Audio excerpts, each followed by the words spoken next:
ओम। एक पत्र मिला है सत्यव्रत मिश्रा, ईटीवी प्रोग्राम संयोजक। उनका कहना है कि स्वामी जी, आपको गीता पर टीका लिखने की प्रेरणा कहाँ से मिली और आपका ये टीका लिखने में कितना समय लगा और इसको आपने कैसे लिखा। हम बहुत पढ़े लिखे नहीं थे।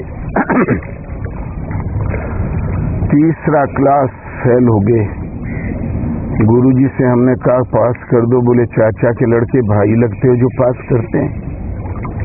तो हमने कहा ढूंढो अपना चाचा का लड़का और करो पास। मन में कहा और पढ़ाई छूट गई। संस्कृत का तो बिल्कुल ज्ञान नहीं था।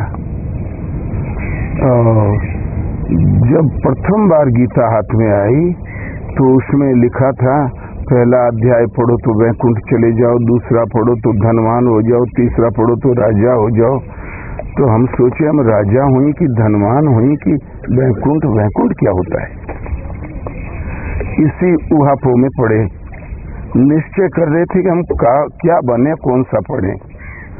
जब ये तो क्या गीता महिमा, किंतु उसमें जो शुद्ध गीता अलग से श्लोक लिखी हुई थी, जब उस पर दृष्टि पड़ी, हमने सोचा ये आधा पे आधा में आधा खे, लगता है लिखना भूल गया या कोई लिखने में प्रिंट दोष हुआ होगा।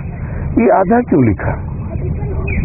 हमें कुछ दिन बाद जब अंशी आश्रम में आए तो आने के 3 साल बाद पता चला कि जो आधा ते आधा के तमक सरम परमम वेदितव्यम, आधा आधा ने तो माने आधा ते आ गया। पता चला कि यही है गीता।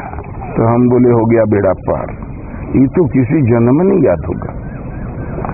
किंतु आस्ते आस्ते वो गीता वहां पर केवल एक प्रति थी, गीता प्रेस गोरखपुर की, और सीधा सादा अर्थ वो हमने देखा, तुम्हारी कुछ समझ में नहीं आया।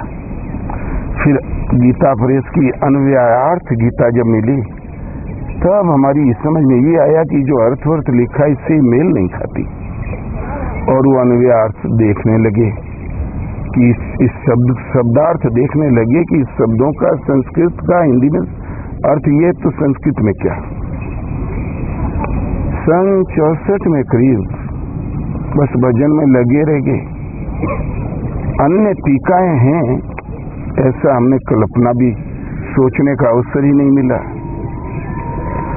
और सन 64 में करीब गुरु महाराज के सामने ही एक दिन अनुभव में भगवान ने बताया कि तुम्हारी सब वृत्तियां समाप्त हो गई, केवल एक छोटी सी वृत्ति बाकी है। हमने पूछा वो क्या? तो बोले गीता लिखने। तो हम सोचे हो गया बेड़ा पार। गीता लिखने की हम कैसे लिखेंगे? संस्कृत का तो हमको ज्ञान नहीं। हिंदी में लिखें तो एक पैराग्राफ में आप 8-10 गलती जरूर निकाल दोगे। हमें पता ही नहीं कि ये छोटी सी और बड़ी सी क्यों लगाते हैं, एक ही लगा दे तो क्या फर्क पड़ता है। और हमने सोचा कैसा भी संस्कार हो, कैसी भी वृत्ति हो, भजन से कट जाता है, तो क्यों नहीं हम भजन करके काटें। तो करीब 77 तक, 65 से 77वां सन तक लगे ही रह गए पागल बन के अपने चिंतन में की वृत्ति कट जाए। लेकिन फिर भी अपसुगन होता रह गया, इसकी प्रेरणा मिलती रह गई कि गीता लिखो। तब हमने सोचा कि जब केवल लिखने से वृत्ति कट जाती है तब तो बहुत बड़ा लाभ है, क्योंकि संसार में जन्म और मृत्यु का कारण वृत्ति है। वृत्ति सारूप्य मित्रत्व, योग से चित्त वृत्ति निरोधा। तो चित्त वृत्ति योग, चित्त की वृत्तियों का निरोध है। और वृत्ति केवल जो योग से कटती है, वो जो लिखने से कट जाए तब तो सौदा सस्ता। फिर हमने सोचा लिखें कैसे। तो उस समय शादियों का माहौल दौड़ रहा था, चल रहा था। भक्तों के बच्चों की शादियां हुई और टेप रिकॉर्डर दहेज में मिला। उस समय लोग मांग करते थे कि हमें दहेज में टेप रिकॉर्डर देना, क्योंकि नया प्रचलन था। टेप रिकॉर्डर लड़कों को मिला। हमने कहा यार इतने दिन तुम लोग बजा लियो, जरा लाओ तो हम भी देखें। 5-7 टेप रिकॉर्डर आ गए।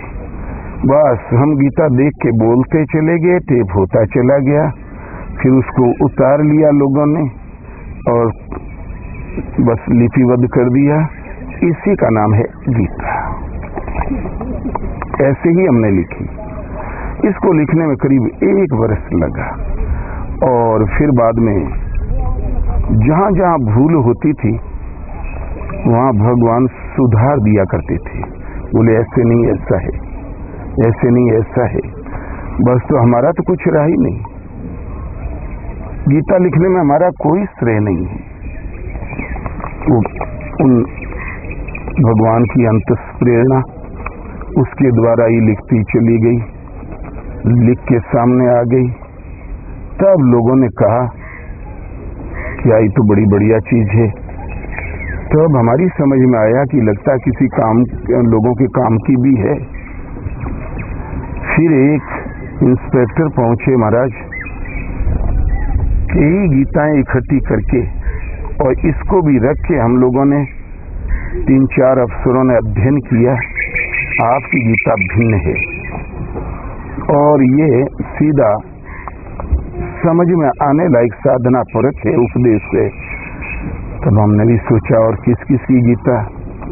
तब फिर तिलक विनोबा जी की भी आ गई।